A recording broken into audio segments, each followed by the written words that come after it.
Hello বন্ধুরা, কেমন আছো? আশা করি তোমরা সবাই ভালো আছো। আমি আজকে ছোটো মাছের চচ্চড়ি রান্না করছি। রান্না করতে করতে মনে হলো তোমাদের সঙ্গে এই রেসিপিটা একটু শেয়ার করি। তাই আমার দেখো আলুটা ভাজা হয়েই গেছে, বেগুনটাও ভাজা হয়ে গেছে। এগুলো সব সরু করে কেটে নিতে হবে। আলুটাকে সরু করে কেটে নিতে হবে, বেগুনটাকে সরু করে কেটে নিয়ে আলাদা করে ভেজে রাখতে হবে। মাছটাকেও আমি ভেজে রেখেছি। তারপরে এখানে আছে বটবড়ি আর পটল সরু করে কাটা। এটা আমার ভাজা হয়নি, এটাকে ভাজবো এখন। পেঁয়াজ আছে আর লঙ্কা চেরা আছে। আমি এই রেসিপিটাতে মশলা ইউজ করব না।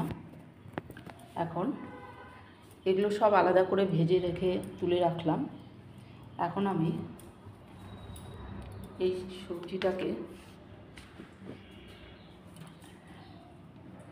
সবজিটাকে এখন আমি ভাজবো। এই রান্নাটা ভাজাগুলো আমি সাদা তেলেই করছি, এরপরে আমি সরষের তেলও অ্যাড করব।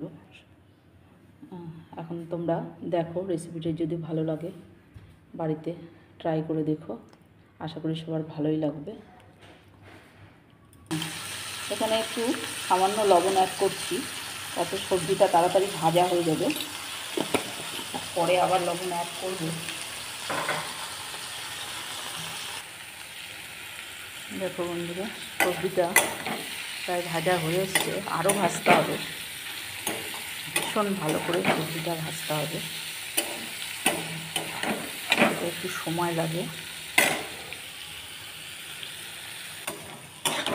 সবজিটা ভাজা হয়ে গেছে, এখন আমি আলাদা এই আলুর মধ্যেই এই সবজিটা তুলে নেব, কারণ এগুলো আমি একসঙ্গে সব অ্যাড করব পরে, সেই জন্য এখানেই তুলে নিচ্ছি। এই সবজিটাতে, চচ্চড়িটাতে আমরা জলটা ইউজ করব না খুব বেশি, সেই জন্য সবজিগুলোকে খুব ভালো করে ভেজে নিতে হবে। এখন সরষের তেল অ্যাড করছি। সরষের তেলে দুটো শুকনো লঙ্কা দিয়ে দেব। ভাজাগুলো আমি হাই ফ্লেমে করে নিয়েছি।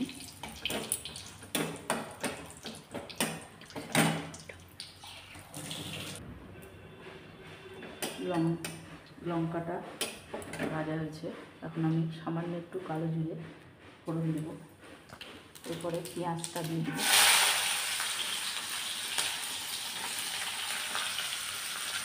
পেঁয়াজটা ভাজা ভাজা হলে তারপরে কাঁচা লঙ্কাটা অ্যাড করব। ঝালটা আপনাদের স্বাদ অনুযায়ী ইউজ করবেন।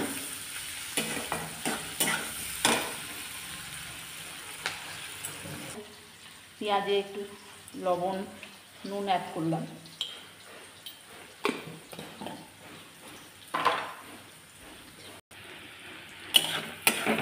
পেঁয়াজটা আর একটু ভাজা হবে, এর মধ্যে আমি কাঁচা লঙ্কাটা অ্যাড করে দিলাম, করে আর একটু ভাজবো।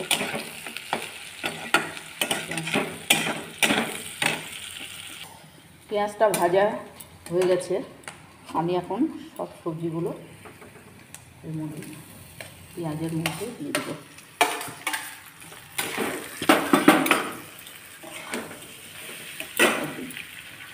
আর একটু লবণ অ্যাড করলাম, আগে থেকে লবণ দেওয়া ছিল, সেই জন্য হলুদ অ্যাড করলাম। একটু নাড়াচাড়া করে